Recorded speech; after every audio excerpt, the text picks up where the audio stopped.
उस्मानाबाद, शिवाजीनगर, जळगावमध्ये ॲक्सिडेंटचं प्रमाण एवढा वाढलेला आहे की तिथं म्हणजे लोक दक्षता म्हणजे मरण्यासारखी परिस्थिती झालेली आहे. ठीक आहे, रोड एवढा खराब झालेला आहे तिथं की तिथं ॲम्ब्युलन्स येऊ शकत नाही असा विषय आहे. ठीक आहे, 5,000हून जास्त लोक राहत आहेत, 500हून जास्त घरं आहेत. Discover timeless elegance, crafted for perfection, at Bhangale Gold. Welcome to luxury. ठीक आहे, तरी पण प्रशासन असा झोपलेला आहे की त्यांना तो रस्ता दिसत नाही आहे. एकदम स्टेशनला लागून म्हणजे रेल्वे पट्ट्याला लागून तो रस्ता सुरू होतो, तिथला पिन पॉईंट आहेत आणि तो रस्ता 2 ते 3 किलोमीटरपर्यंत जातोय. तरी पण प्रशासन एवढं दुर्लक्ष करतोय. कालच तिथे ॲक्सिडेंट पण झाला. ठीक आहे, मेन रोडावर, ममराबाद रोडावर झाला. त्याच्या बाजूला हा रस्ता आहे, तिथं रहिवासी राहत आहेत. तर आम्ही सर्व इथे जमलेले आहेत. उस्मानिया पार्क, शिवाजीनगरमधले सर्व लोक आपली आपली कारणे घेऊन इकडचे. ठीक आहे, तिथला रस्ता गटार हे नवीन रस्ता गटार आहेत, असं पण पूर्ण जुना आहे, त्याला परत बांधायचं आहे, पॉटहोल आहे, असं काही नाही आहे. नवीन रस्ता आहेत, त्यांनी आतापर्यंत बांधलेला नाही आहेत.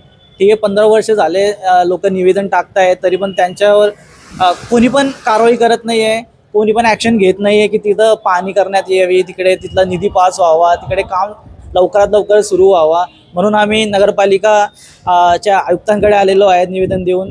त्यांना विनंती केलेली आहेत की तुम्ही याच्यावर लवकरात लवकर 15 दिवसात ॲक्शन घ्या आणि याच्यावर काम सुरू करा. ठीक आहे, नागरिक खूप परेशान आणि त्रासलेले आहेत. ठीक आहे, त्यांचा जे संयम आहे तो कुठेतरी आता एंड होत आहेत.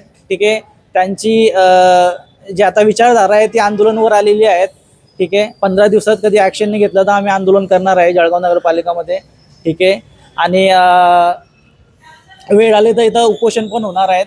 ठीक आहे, तर आमची विनंती आहे की लवकरात लवकर इथं रस्त्यावर लक्ष द्या आणि ते काम सुरू करा, अशी आमची विनंती आहे.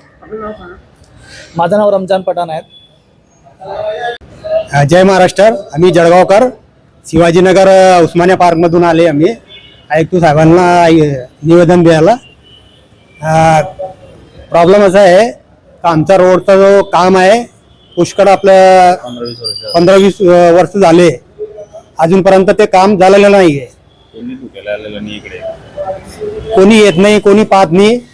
एवढा त्रास होतोय रस्त्यामध्ये, शाळेंचे मुलं पण त्रास होतोय. ते सायकलिंगने जाताना ते एवढं पडतात, ते पडून ते कपडे खराब होऊन जातात. मग परत घरी येता, मग परत शाळेत जाता, ते लेट होत आहे शाळेत जाऊन. आणि त्रास लोकांना पण त्रास होतोय, मणक्यांचा, गाड्या खराब होत आहे. तर आमची एवढी मागणी आहे का जेवढा लवकर होतं ते लवकर करून घ्या आमचं काम रोडांचं. जळगावमध्ये ॲक्सिडेंट